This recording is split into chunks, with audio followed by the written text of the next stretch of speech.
pakikinig. Marami po kaming bagong balita, impormasyon, para sa inyong kaalaman mula sa ibayong dagat at current issues dito po sa ating bansa. Bukas po ang aming programa sa mga suhestyon, opinyon, reaksyon o komento, panawagan, at anumang concern, amin po kayong tutugunan. Nakalaan po kaming makinig dahil ang serbisyo publiko po namin ay walang patid. Tumawag lang po sa mga telepono bilang 531-6774, 531-2660 at sa cellphone number po 0916-2850-559. At bago po tayo magpatuloy ay pakinggan po muna natin ang ating pagkaing pangkalwa sa araw na ito.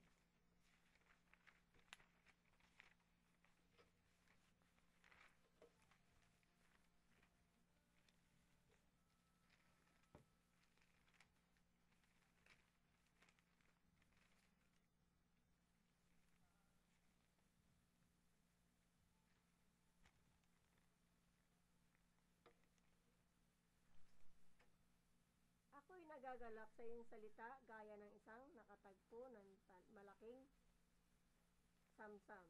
Ginugol ng mag-asawang Scott at Mary Creekmore ang 15 taon sa kanilang buhay sa pagtulong sa pagsasali ng bagong tipan.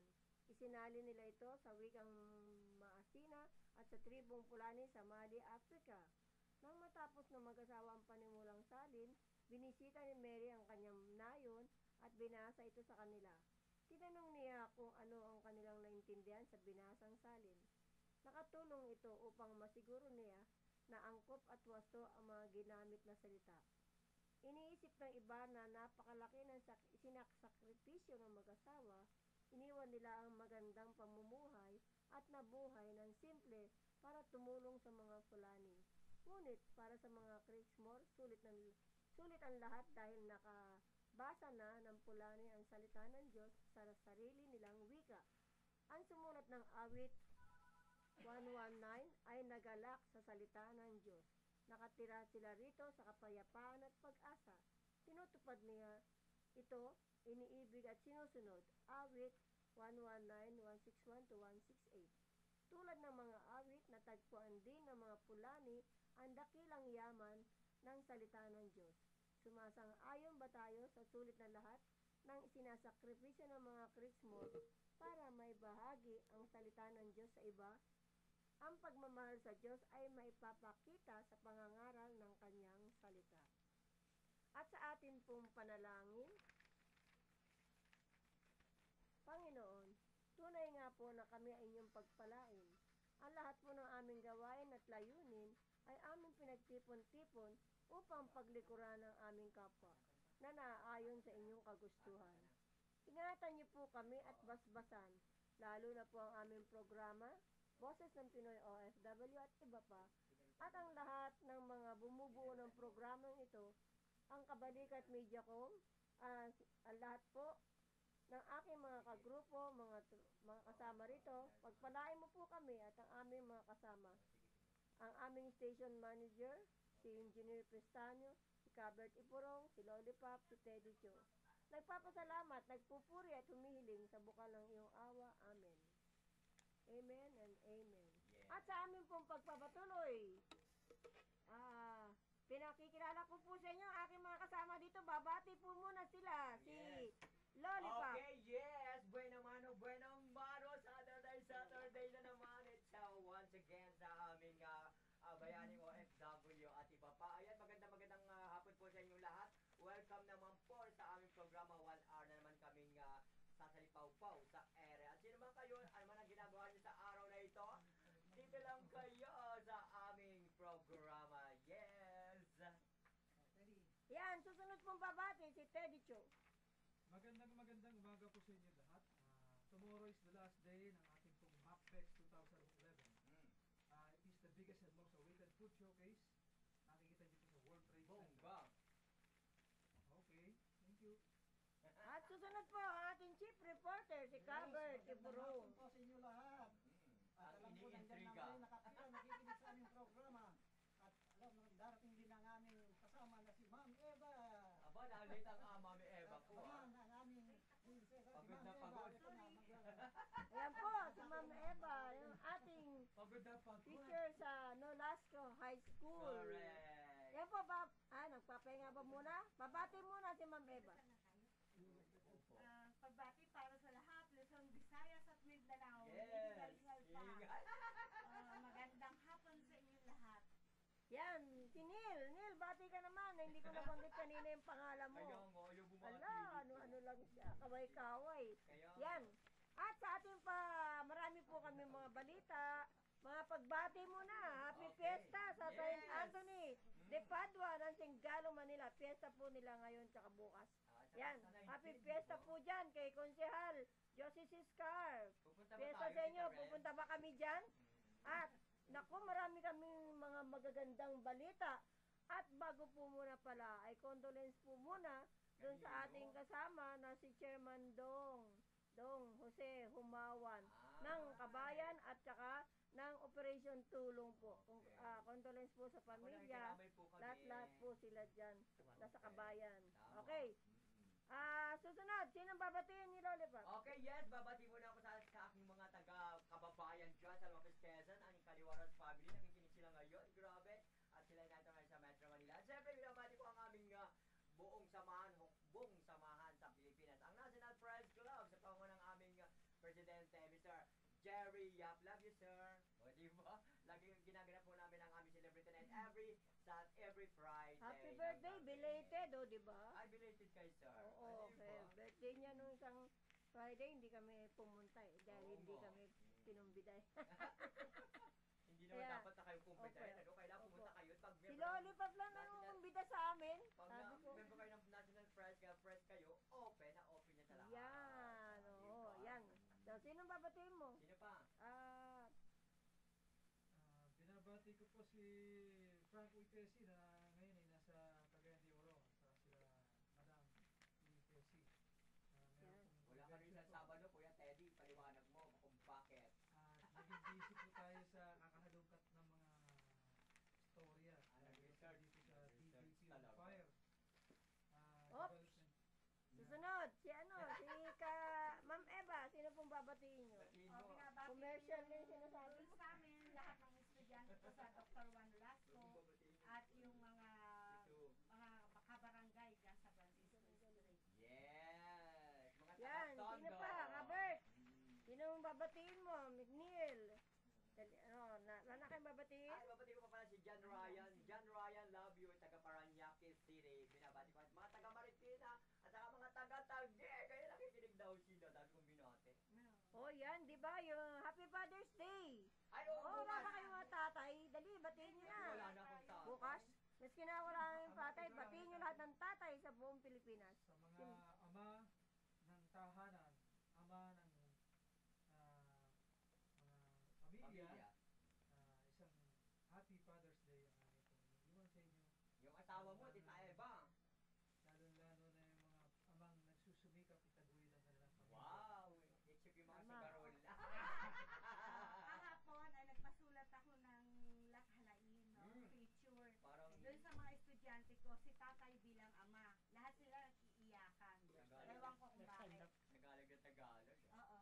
Naloka ako. Ay, oo. Salamat. Okay, Sino pa? wala na kayong Wala na, babatiin. wala na, wala na. Go! Yan, ang nga pala, Happy Father's Day po kay Mr. Tony Yeses at saka kay Collector Gatchalian.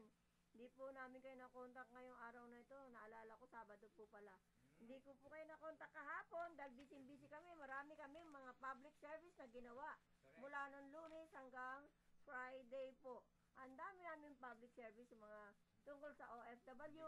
Yun po, natulungan ni Cabert yung ating mga kasama na humingi ng tulong sa kanya Diba? na mailabas agad yung passport ng dalawa niyang kababayan. Sinamahan niya po sa DFA para mailabas agad ang passport. Yan po, maraming salamat sa inyong pagtitiwala sa aming programa. At meron pa po, sinamahan din ni Macabert. Kasama niya siyempre yung kanyang assistant, ano, di ba? Yung isang seafarer na humingi ng tulong ng kanyang asawa ay gustong humingi ng tulong sa OWA, nakakautang daw ba sa OWA? Di ba nabasa natin sa balita yan na Pangkabuhayan niya. meron ng pinauutang ang OWA na hanggang 2 billion para sa mga pantuition ng mga bata. Yan.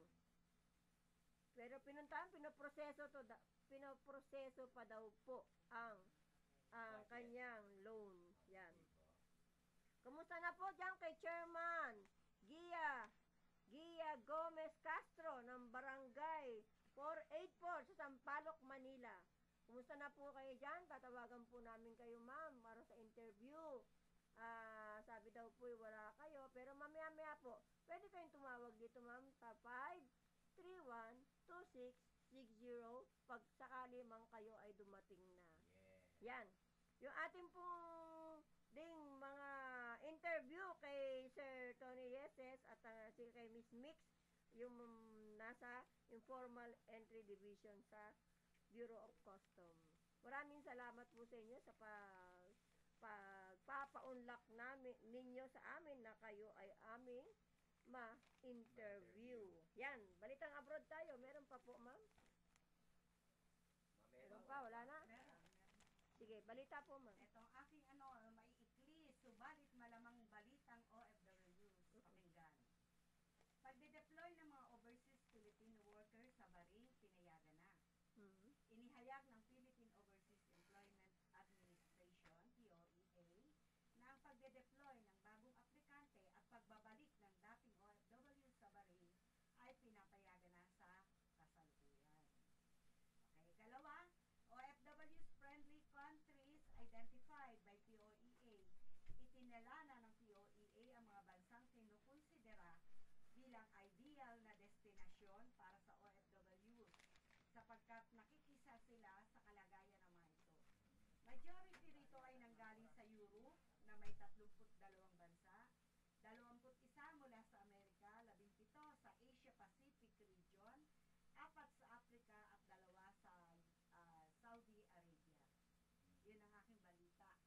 Yan.